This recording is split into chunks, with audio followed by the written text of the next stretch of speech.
چی سبب است برای چی این امت مناسبت بی‌پروایانه میکند نسبت این ماه؟ چرا ما آنقدر جدی نیستیم وقتی که میآید این ماه؟ بله، من راضیم با همه شما و من باوری دارم که همه شما میدونید که این ماه ماه مهربانی است، ماه رحمت است، ماه مغفرت است. اجر عملها چندین برابر زیاد می شود. الله اکبر. لیکن امروز من به همه شما دیگر خیل پیام دارم.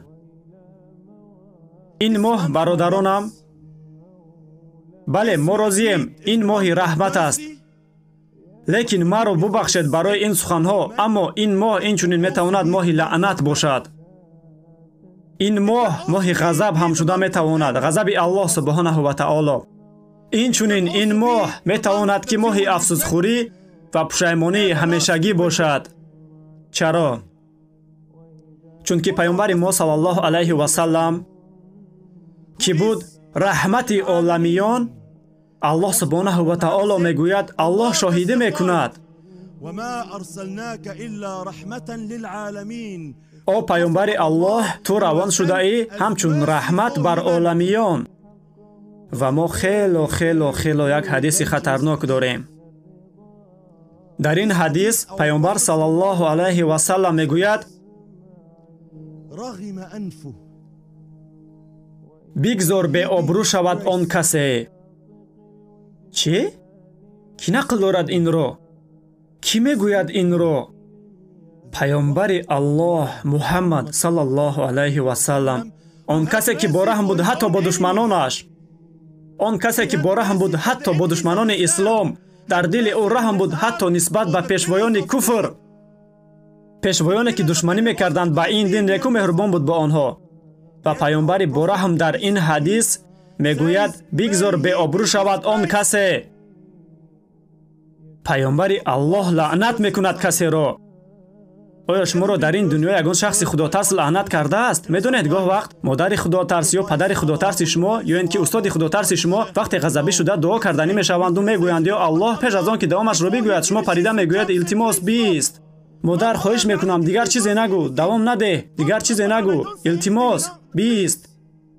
چون که شما میترسید که دعای چنین شخص قبول میشود، دعایش قبول میشود، دعایت مستجاب میشود، به خاطر الله خواهش میکنم دیگر چیزی نگو.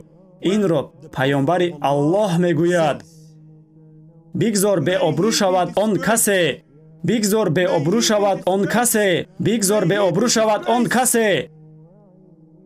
کی او پیامبر الله؟